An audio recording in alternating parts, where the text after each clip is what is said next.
Yo, welcome back again today. And today we're going to be talking about why the North Star was so important to African Americans. The North Star was the universe's guide to freedom for slaves in the South. This star was especially important to runaway slaves and such important legendary figures like Harriet Tubman. Harriet Tubman was also a former slave, becoming an abolitionist who wanted to free and end slavery in the United States. She would be a big part in the Underground Railroad, which was a network of safe houses and secret routes used by enslaved Africans to escape into free northern states and Canada, using the North Star, or also known to African Americans as the Drinking Gourd. It was known as the Drinking Gourd due to the shape of the Big Dipper, a system of stars, looking like a drinking gourd used at the time to drink water.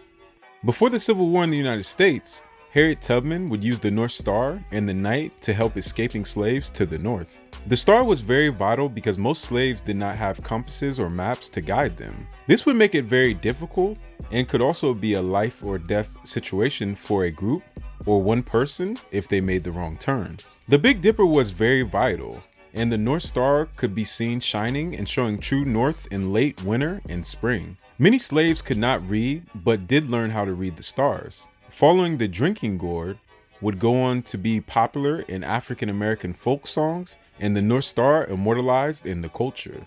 Following the North Star to states such as Ohio, New York, and Michigan were very long, dangerous journeys by foot. The North, at the time, had strong abolitionist societies with members who were both black and white. Most slaves wanted to go even further north to Canada, where at the time, slavery was not permitted. American laws that allowed people to recapture runaway slaves did not exist in Canada at the time. A lot of Afro-Canadians or Black Canadians can trace their roots back to the United States. Not to confuse slavery for not existing in Canada, before the runaway slaves from the United States, the French and the British brought slaves from West Africa, and eventually the French brought more from what was then the French West Indies or the Caribbean in the 1600s and 1700s. The next big migration would be from African Americans who were free or escaped slavery using the North Star to Nova Scotia in Canada. During the American Revolution, the British made a deal to give slaves who ran away to their lines during war a freedom treaty if they joined the British Army. These slaves were then known as Black Loyalists and resettled in Nova Scotia, Canada after the war. Eventually, 1/3 of the Black Canadians and the forced migration of Jamaican Maroons in 1796 would leave for Africa to found Freetown in Sierra Leone, West Africa. Escaping slaves were very in touch with nature and knew the moss usually grew on the north side of the trees. They also paid attention to how the birds flew north in the summertime. Following the North Star, also known as Polaris, was very accurate and reassuring due to the star always pointing north. This star is the only star in the northern skies that does not move. This is due to it being located in the North Celestial Pole. Polaris is not the brightest star though, it is actually the 50th brightest star. The North Star was used due to its reliability to be in the northern sky every night, and it was easily spotted in the night sky. The North Star is actually 3 stars, with 2 being smaller than the largest, that make up the light we see and call the North Star. Polaris A being the supergiant star 6 times bigger than our sun, while the other 2, such as Polaris AB, orbits Polaris A.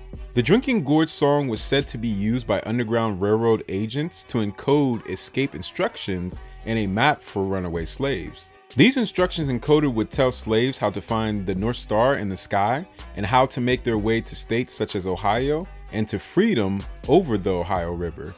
The North Star played a vital role in the African American experience, with such iconic leaders as Frederick Douglass using the North Star as the name of his anti-slavery newspaper in 1847. Harriet Tubman stated to Frederick Douglass that she never lost one passenger on the Underground Railroad and that the North Star never failed her. The North Star and the Drinking Gourd song also had big significance in the 1950s and 1960s, with folk revival and civil rights movements, and was even taught in elementary school education. This song and the North Star is still known throughout the African American and Afro-Canadian communities. So yo guys, we learned today why the North Star was so important to African Americans and what you would consider Black Canadians today, especially in Nova Scotia. There's some in Toronto and all throughout Canada. And a lot of people ask me about this from different countries, especially people of African descent in Africa or in the Caribbeans. So I decided to make a video about it. I thought it was very important. Every little thing that we go through throughout our history is very important all around the world. So I'll be talking about way more stuff than this, but I thought this was really important for people to know, and also to understand how to follow the stars and be able to guide yourself even if you are out in the middle of nowhere in the wilderness. So guys, please like and subscribe and turn on the bell notification down there, and always follow me on all social medias, which is Afric Network, which is Instagram, Twitter, SoundCloud, Facebook, and Snapchat. Until next time, each one teach one. Always love each other, always be diplomatic, always try to learn from each other. And yo guys, peace. Keep heading north. One love.